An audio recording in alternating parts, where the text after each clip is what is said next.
Magyatimarandasya Gyananjana Sakaya Chakshurunmitam Gyena Tashmai Guruve Namaha. One of the dark of ignorance, my spiritual master has in my eyes the torchlight of knowledge. I offer him to full obeisances. First of all, I want to say Shri Krishna Chaitanya Babuyananda. The way that are steady go up the Vrinda. Hare Krishna, Krishna Krishna, Hare Hare. Hare Rama, Rama, Rama, Hare Hare. I feel very fortunate to be able to serve devotees by trying to say something about this verse. Anybody who wants to hear about Krishna is very fortunate, and I'm very fortunate to be able to discuss with them science of Krishna consciousness. So I'll just read the verse. Saramam parijya mamikam saranam braj. Aham tvam sapapebhyo moksha yashami masucha. Abandon a variety of religion and just surrender unto me. I shall deliver you from all sinful reaction. Do not fear. So this verse is the conclusion of Bhagavad-Gita. Like it says in the purport, Prabhupada goes through all the different topics of the Bhagavad-Gita. And then one may say, well, it's only instruction about Gita. Which one should we take? Is this instruction about Varnashram and so many things? Sannyas, mind control, meditation, and yoga in the 6th chapter, Brahman, so super soul. So what is the most important? So the most important is at the end of Bhagavad Gita. When Krishna gave his final opinion that he said, abandon all varieties of religion, all dharma, just surrender unto me. So this implies that we have to know what dharma is. What is the meaning of dharma? So we can say that the main impetus for human beings to progress, they want to progress. They want to attain a higher goal, and they become happy, and they want to avoid distress. But we see in this modern society not happening. People are getting in more and more trouble. But there's a problem somewhere. And what is the problem? The problem is that they don't following dharma. They're not religious, or they are religious. They're religious in a way that it's not sufficient to counteract the problems. So we say there's a definition of dharma, but one of them is how to become pious, virtuous, develop virtue, and how to avoid sin life. If you can develop virtues and avoid sinful life, then that's dharma. That's progress. Don't want to have any karma. You'll become happy. So then we can ask, well, what's the root of dharma? How does dharma take place in somebody's heart? Some people, they don't have interested in dharma. They're not interested in pious life. They don't care about it. They want to do what they want. And some people are determined to follow dharma. They have some religion and they have principles, vows, the way that they worship God, and they want to make progress. So there's two kinds of people: those who don't care and those who care about spiritual life. So why is that? Why some people care about spiritual life and other people don't care? It's called the demons and the devotees. So we can say that the root of spiritual interest comes from serving or associating with devotees of the Lord, of any denomination. One associate with devotees of those who are devoted to God, they get influenced by their charisma or influence, and they may take the path of devotion also. But on the other hand, if somebody offends or opposes or denigrates saintly people or they don't care or they don't respect saintly people, that will give rise to more materialistic tendencies because they're offensive. They commit offense at those who are dear to the Lord. Therefore, the result is their heart becomes more polluted and they develop more lust, greed, more illusion, more ignorance.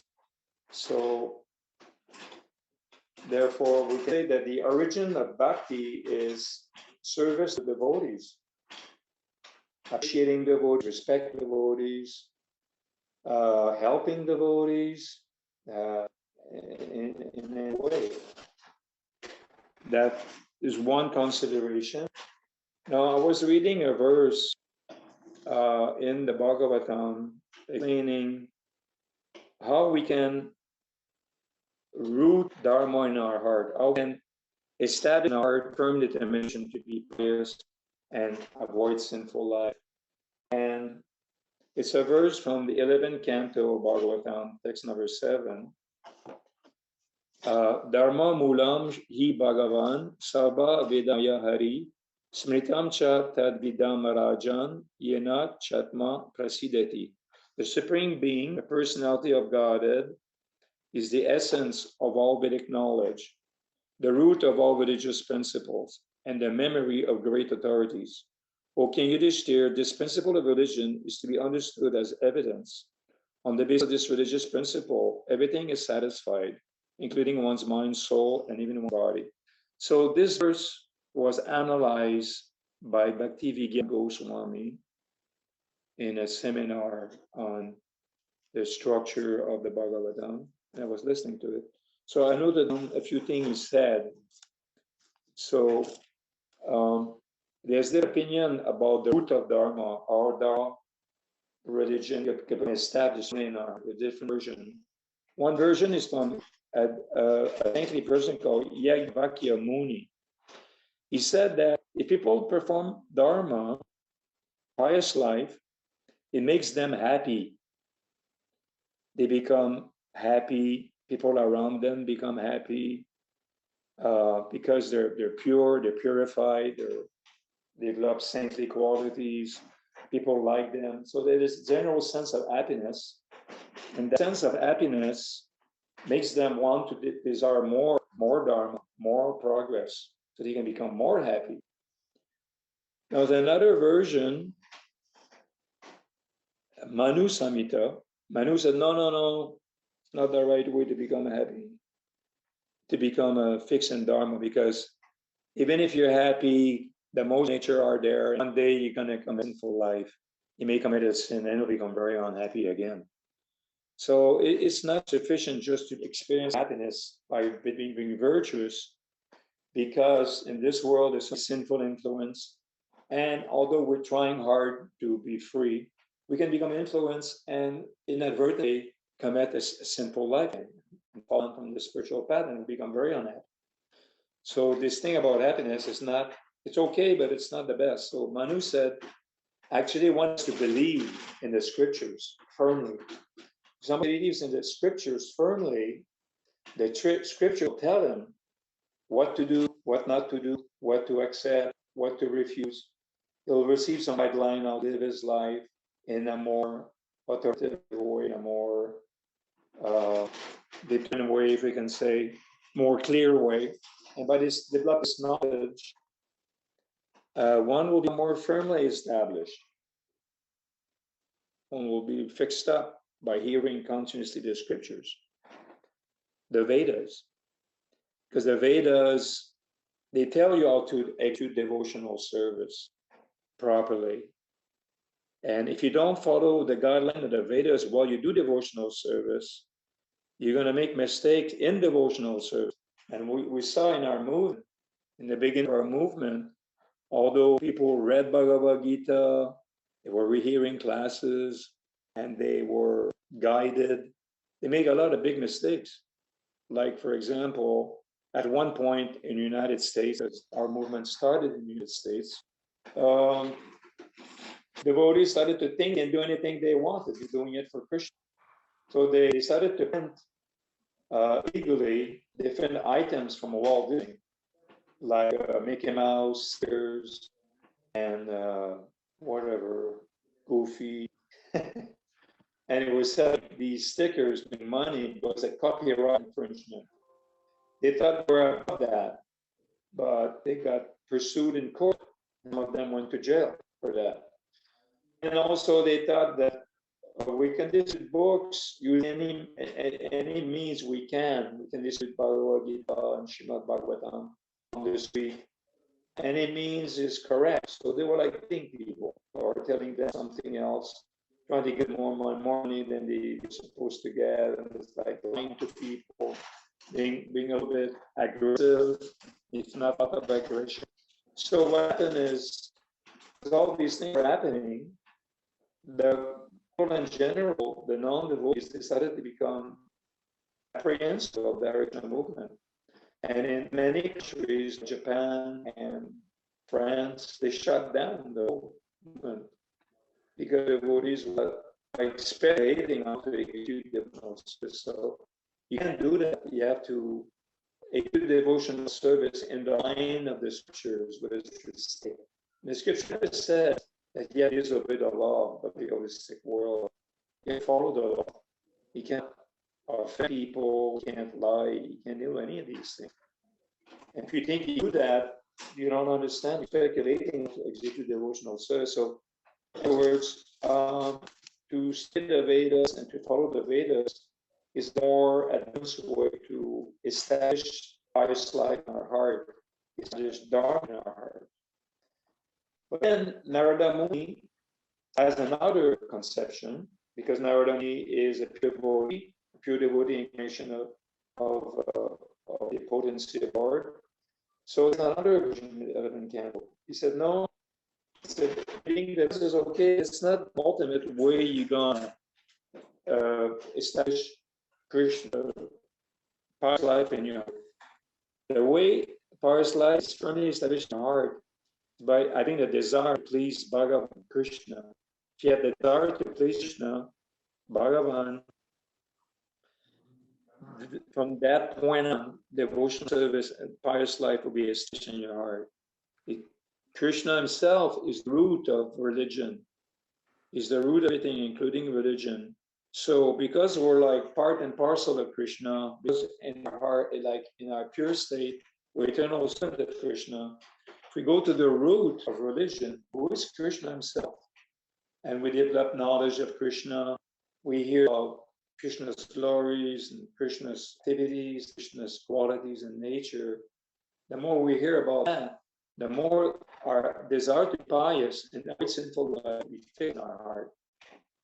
And that's about the only way that can be successful. Of course, it's going to be done in stages. It may not happen immediately, but that's the right formula. It is explained by Narada Muni. Now, when we read the verse, Brahmacharya, Krishna said, abandon for all varieties of religion, surrender unto me, as the final conclusion of the Bhagavad-Gita. Well, why didn't they put the verse right at the beginning of Bhagavad-Gita? Because that's the most important verse. Bother with all the other things. Just talk about surrendering to him. So we'll go through Karma Yoga, Jnana Yoga, knowledge, Brahman, Karma, and then the 4 ashrams, Sudra, Vaishya, Kshatriya, Brahmins. I describe these things. Krishna described these things in Bhagavad-Gita, describe the qualities of Brahmacharya life and qualities of Brahman. He explained all these things. But at the end, he says, forget all the processes, surrender to me fully. So why does he say that? And Prabhupada in the purport is very strong about pure devotional service. He said, don't worry, just execute pure devotional service. Don't worry about anything else. Just go for it. But like I said, people try to do that, they didn't succeed very well. So at the end of his life, Prabhupada said, well, I have to help my devotees because they're not really equipped to fully surrender to Krishna. There's many problems, sannyasis are falling down, and people are getting divorced, and there's so many different problems. Although I told them about pure devotional service.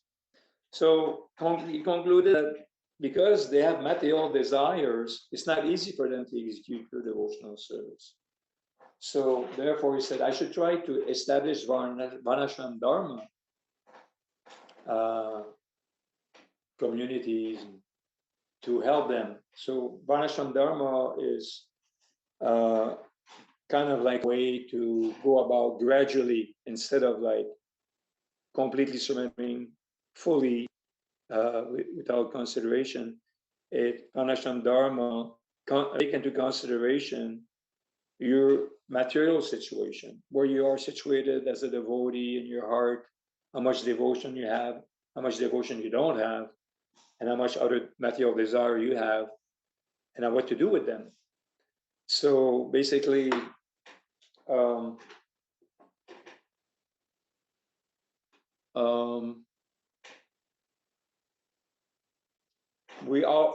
even before Prabhupada established farm communities, he had done something about Vanishing Dharma because he established Brahmacharya life, Garyastha life, Vanaprastha sannyas. He put that in his movement, which is Vanishing Dharma. These things are Vanishing Dharma. So if somebody is a student, Southern student is called a Brahmachari, and he has a certain duty to perform. He must study scriptures and must serve his guru, be very simple, celibate.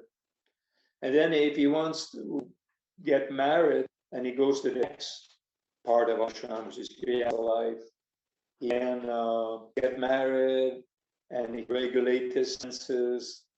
He can utilize his sex desire for having nice children that he can educate in consciousness. In other words, he's eliminating his meta desire because he can't do it.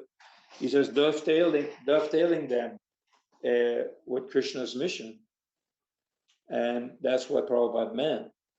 Even in the 11th canto of the Srimad Bhagavatam, it's explained that if somebody has no material desires, he should not even try to maintain himself. He should sit down and wait for anything coming his way without working. He should not care for having a job or making money. Because by the law of karma, by Krishna, he will get some food sometimes get any food. Sometimes people will see him and have compassion on him and give him food and he's going to eat. But that's for someone who has material desires. It's not for somebody who has material desires. We all have material desires. So those that have material desires, it's preferable to go in a more gradual way, in a more sustainable way, in a more practical way, in a more reasonable way, and associate with devotees. But at the same time, we don't want to execute Vanishing Dharma just on its own.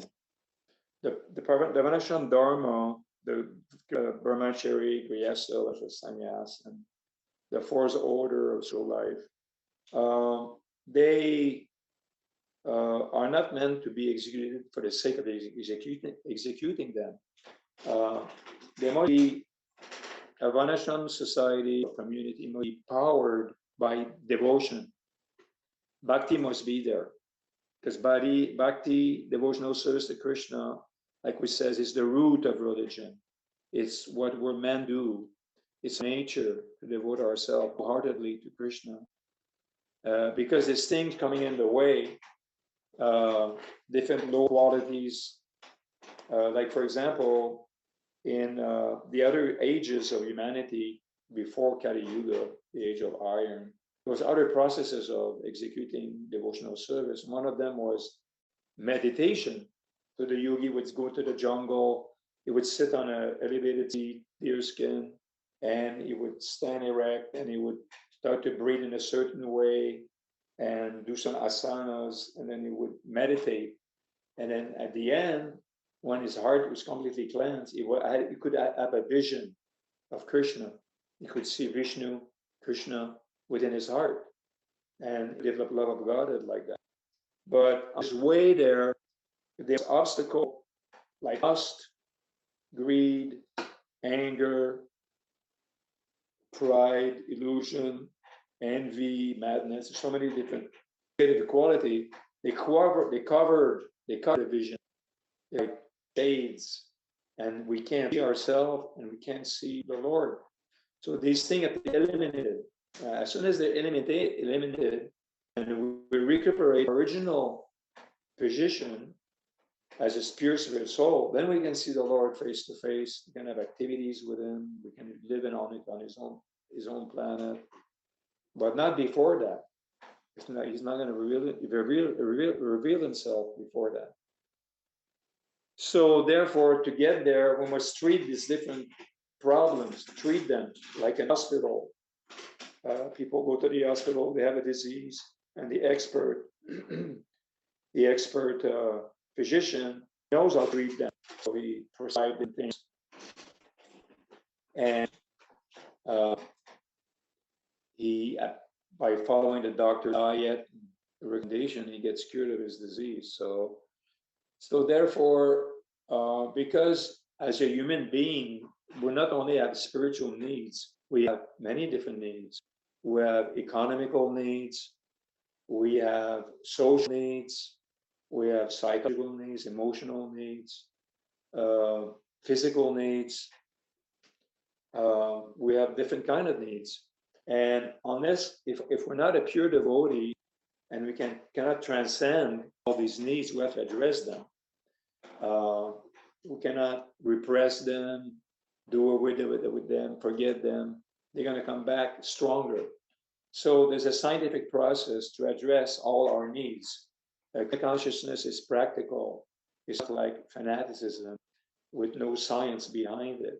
There is a way to do things properly under the guidance of expert acharyas and expert gurus in Krishna consciousness that teaches us how to make our life successful, taking into account what we desire in life. Krishna consciousness is not just spiritual life, it's life itself. I realized that at one point in my life, that I was into spiritual life. Yeah, I was almost execute spiritual life. And I became a Gurukul teacher, like a school teacher in ISKCON. I was living in New York, and then New York in the countryside at the Gurukul there. I was a teacher, a teacher. And then the school closed down. We lost the property, we had financial problem, moved to Philadelphia. Then we moved to Gita, another place in Pennsylvania.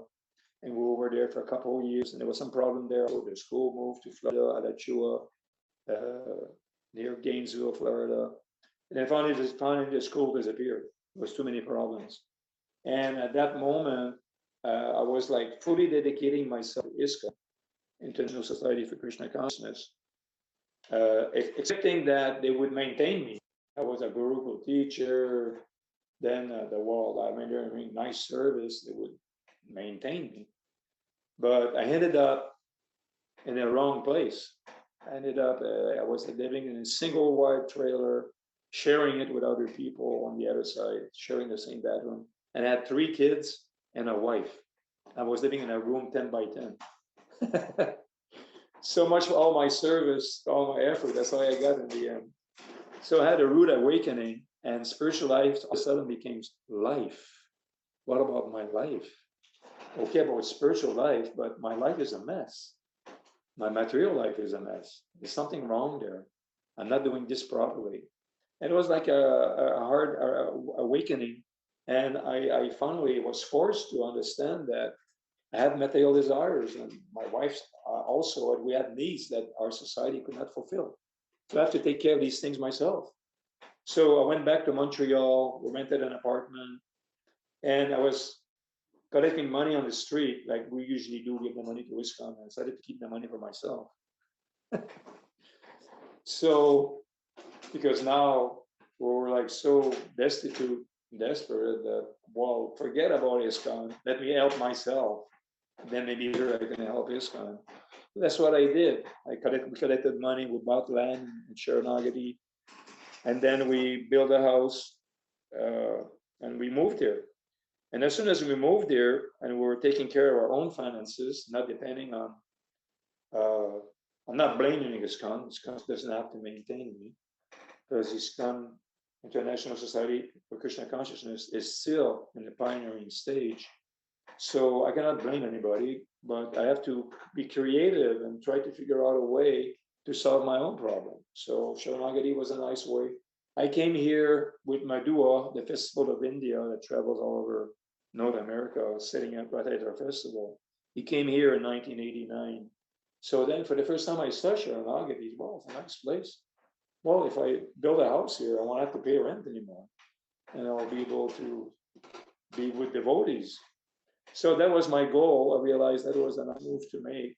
And to be the right move to make. When I moved here and a nice house, Krishna was enough money to build a nice house. My kids were very happy to be here. And my wife suddenly had friends and neighbors that had the same goal, same circumstances as her. And they were established here. They had houses. They're not going to move. Inside the temple, people move all the time. New people, new president, new temple president, new DC, whatever. They have different plans, and if you don't fit their plans, you're like kicked out, whatever. But in Sharanagati, you have your own land. Nobody can toss you out. So then next thing happened is, first my kids were getting homeschooled, there was no school, but very soon we had a school. We created a school maintained by the government, and then we had a temple with deity worship and with festivals and some deity worship. And my problems were gradually getting solved in a more practical way. And the reason why they're being solved practically, the proof is that 4 of my kids are living here. They own houses here, they live here, they like it here. Usually teenagers in the Matthew Society, they want to give up their parents. They want to move out. Yeah, we're not happy with them, or they want to take off. But my kids didn't do that. They had a happy life and they want to stay here. So it's a symptom that something's good here, something's working. So that's what spiritual life is. Like, especially in the pioneering days of the International Society for Krishna Consciousness, you have to be the one who create the facility to fulfill your own needs. You have needs, like when a pioneer, he comes from Europe, and they came from Europe, they got here. There was nothing. There was no food except killing animals, I guess. And there was no housing, so they had needs. So they create facility for their home. They cut the forest down, they built log house, they planted seeds, and they were able to live. So a pioneer must create needs, create the facility to fulfill his needs. And Prabhupada did that also by coming to the West. There was no need for spiritual life in the West. People didn't care very much about it, or the need to worship Krishna himself. But Prabhupada created a need in people by preaching. He was such a great preacher that although he was alone in a foreign country without any help, he was able to convince people about the importance of serving Krishna, Supreme Person. And somehow the hippies that are very degraded, drug addicts, and so many other things, they cleaned up. They became thrilled by Prabhupada association, and the prospect of Krishna consciousness became a great goal for them. It had a great source of enthusiasm, and so on and so forth. It expanded over the world very quickly, signifying that this idea of the Supreme Lord being Krishna the all-attractive Supreme Being. This definition is there in the tenets that Prabhupada, the goal of ISKCON that Prabhupada established. The first goal is that create sense of understanding the supreme all attractive person, Krishna. So Krishna, because he is all attractive, we don't have to do much. All I have to do is present him as he is, people. And why is Krishna attractive? It's because he's Bhagavan. Bhagavan is another name of Krishna. Bhagavan means the proprietor of all opulences in full, which is 6 opulences. Krishna has unlimited beauty, physical beauty. Krishna has unlimited riches. Krishna has unlimited fame. Krishna has unlimited knowledge. Krishna has unlimited strength. Krishna has unlimited renunciation. And all these attributes make Krishna the all-attractive person.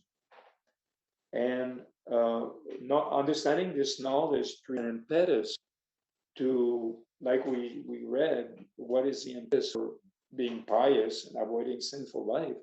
It's Krishna himself, the Supreme Personality, the all-attractive Supreme Person. He's the one that is his desire to go and associate with him in the spiritual world and giving up this material world with all its problems. So that's the foundation of Krishna consciousness, is Krishna himself and devotion service to Krishna. Because Krishna, being the Supreme Person, is not controllable by any material means. We cannot intimidate Krishna, we cannot force Krishna, we cannot cheat Krishna, we cannot lie to Krishna. He's Supreme all-powerful person, omniscient, omnipresent, omnipotent. So the only thing we can do to attract him is render some humble service, be humble and serve him. And if he sees our sincerity, he will give us his favor. And then he will reveal himself gradually as we make progress in devotional life. So that's the idea that the Dharma Mula means root, and Dharma religion. The root of religion is Krishna himself, and knowledge of Krishna and devotional service that goes along with it. So in a Vanashram, like in material society, what Vanashram community, how did they work, is because in material society, everything is based on, as we know, consuming, enjoying our senses, enjoying food, and the leaders of society, the philosophers of material society, they pursue that philosophy of hedonism, sense enjoyment. And they basically inflame the lust, they inflame the greed, they make it more burning. They by advertisement, by exposure, by Hollywood industry, they promote lust, they promote greed, they promote anger, they promote the bad qualities. Economic development in the modern society is based on consuming more and more. It's like they give you a bad chip, and then you eat the chip and it's salty, so you want to buy a Pepsi, and you drink the Pepsi to quench your thirst. Then you feel like eating more chips. Then you eat more chips, then you feel thirsty again. You drink more Pepsi. So it's like an endless chain. And basically, it's not sustainable. The whole world is becoming depleted, and people are recklessly burning, like cutting the Amazon jungle, and people enslaving poor countries into labor for the rich countries, and so on and so forth. And the petrol industry, it is propelled by gas, it's very ghastly. And so the whole is becoming polluted, in our environment is becoming polluted. And also the heart of people becoming more polluted. Everything's becoming polluted. Morality is going down the drain. People are, violent and displeased. They're all unhappy because they're not virtuous. They're all unhappy. And unhappiness result in riots. And at the first occasion they find, and on, and it's like it's becoming worse. So this philosophy of materialistic philosophy. But in Krishna consciousness, we learn that by focusing on mind and interest in a spiritual way on being the Supreme Person and on following His law, well, you have to be austere, as truthful, clean, and these principles diminish the lust and the greed in our heart. If we don't eat meat, we don't kill animals, it's a sign of compassion. We have to be compassionate, violent.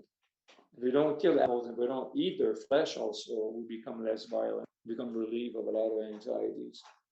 And then if we want to be austere, we have to give up intoxication, because intoxication makes us relax and spaced out, and we don't want to do anything. And then we have to be clean, clean by externally clean, take showers and clean ourselves. But internally clean, we chant the holy name. Clean is the lust and the greed. All these things get done by continuously chanting Hare Krishna. Then when we develop this principle of purity, developing purity, we become satisfied. We don't need much. We don't need constant new things. We'll be satisfied with nourishing food, simple food that is nourishing and satisfying. We can be married, have children, there's no problem. And like that, we become self-satisfied. And this materialistic society will fall down, will fall apart if everybody was self-satisfied. People won't consume so much anymore, and the Earth planet will get a break. We'll get rejuvenation of resources, and everything will be. Because the great economists or environmentalists explain that if we take all the human beings out of the planet Earth, what will happen if there's no more human being? Well, the first to happen, the rivers will get cleaned up. There'll be no more industries wasted in the river. But all the river will get cleaned up. The fish will grow more.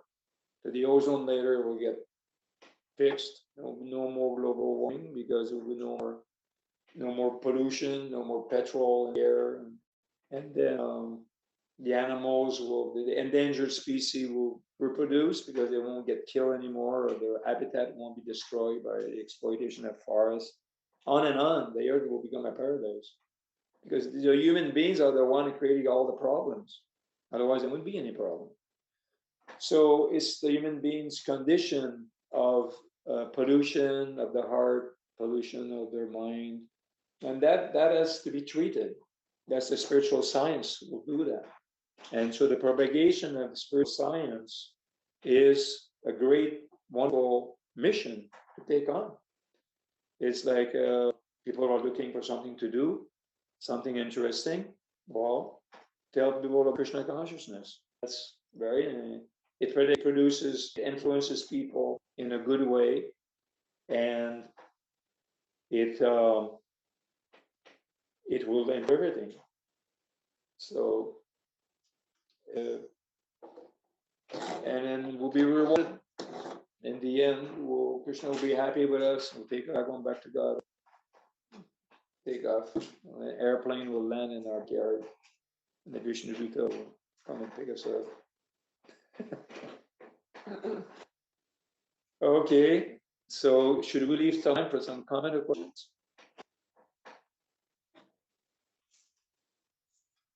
Are there any questions? Not a question, but just thank you so much, Gostakur Prabhu, for sharing your story. and it's so inspiring Thank you. young people like me with the family. So thank you so much. Yeah. You know, Welcome. I wanted to thank Ghosh Thakur also. When you were talking, you said Krishna consciousness is not just spiritual life, it is actually life itself. And you had that realization. And actually, to come to the point of Sarva Dharma, of actually surrendering everything to Krishna, we have to do like what you realized and what most devotees realize at one point or another. We have to incorporate spiritual life into our life. It has to become it, our material needs, our emotional needs, all these needs have to be incorporated, because if we don't, then we actually end up in a big mess, in a disaster. We end up either with a pretend religion, or we end up leaving spiritual life because it's too frustrating. The goal is too far away, and there's no way I'm going to get there, so forget it. So it's actually very, very important for most of us. Sarva Dharma Parityajya today means that we have to see how spiritual life can be incorporated as part of our life. Just a couple of days ago, I was talking to a younger devotee, and she's in a situation right now where, because of legal complications in her life, she's living in a town where there's no devotees. And so I'm asking her, we've been talking regularly, and just a couple of weeks ago, she went to visit the temple in North Carolina. She was telling me how inspiring it was and how wonderful. And now she's back in her apartment, and she said, you know, I'm doing okay. I get up every morning, I chant my rounds, I make sure I listen to class, and then I chant a little bit more, and I do this and I do that, and I have to take a nap. And then in the afternoon, I don't like it because I'm all by myself out there, and there's hardly anyone out on the streets. But I go out and I try to distribute a few books, and the whole day was like, you know, I'm hanging in there.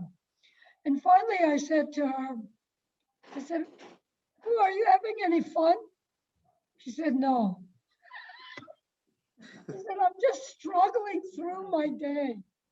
I said, that's terrible.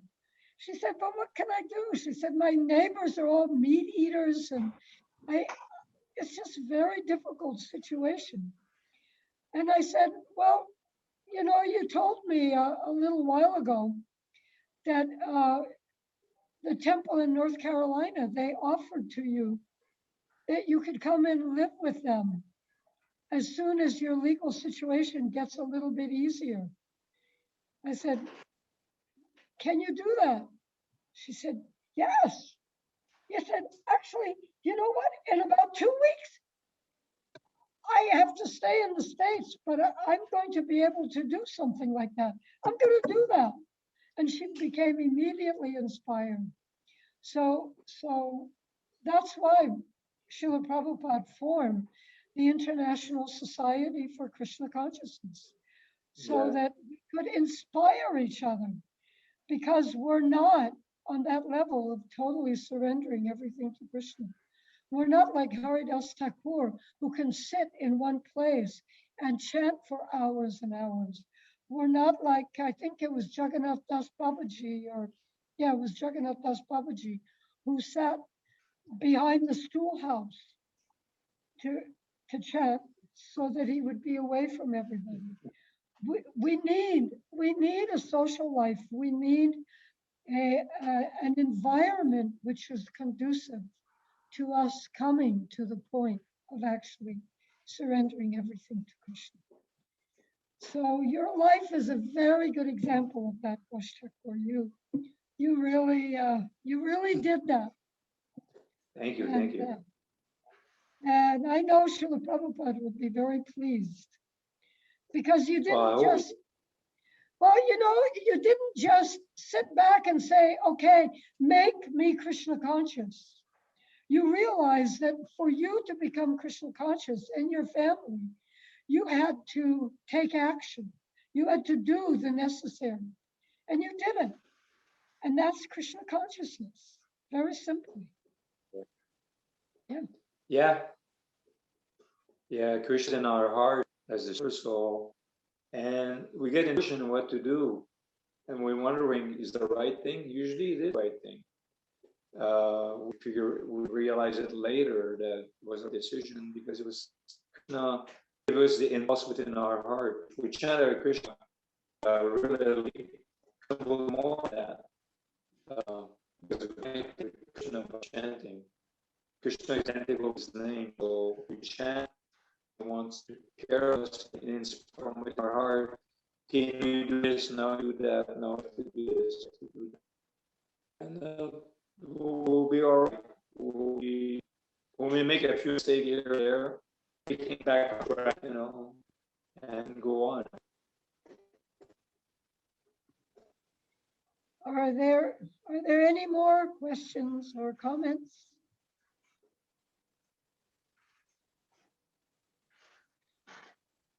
Okay, so we've had a very wonderful class, and next week we're going to be reviewing the 5 subjects of Bhagavad-Gita and ending this section of Introduction to Bhakti, which is very nice. It's a stepping stone that we've reached. And then as far as Bhagavad-Gita goes, we're going to continue, of course, by after that beginning to study Bhagavad-Gita chapter by chapter.